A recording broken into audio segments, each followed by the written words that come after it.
So cervical cancer has been known to be a preventable disease since the 1940s through the pap smear. And in countries that were able to institute pap smear screening programs, they dramatically reduced the incidence of cervical cancer. But very few developing countries, in fact, none that I know of, have managed to initiate, sustain, or maintain cervical cancer screening programs because it's complex. And it requires a very well-functioning referral system and infrastructure. And when you've got competing health needs, such as those that I've mentioned before, it's very difficult. So you find the poorer the country, the more likely that you're going to be dealing with trying to cure disease because everyone's acute. Whereas in the wealthier countries, they actually have excess cash and they can put it into prevention programs.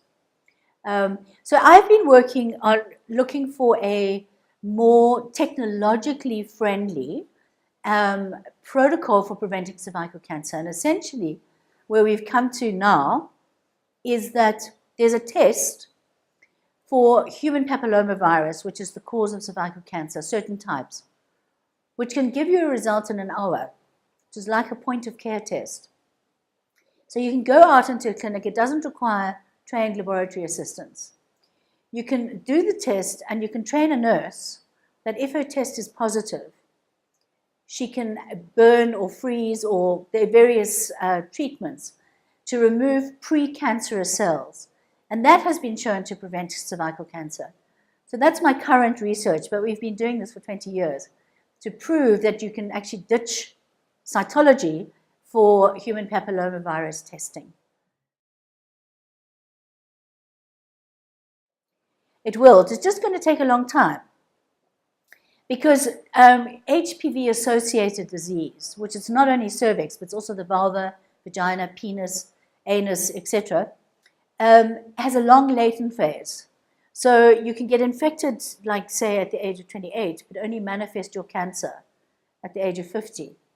So for us to vaccinate 9-year-olds and actually really see an impact on cervical cancer reduction is going to take a number of years.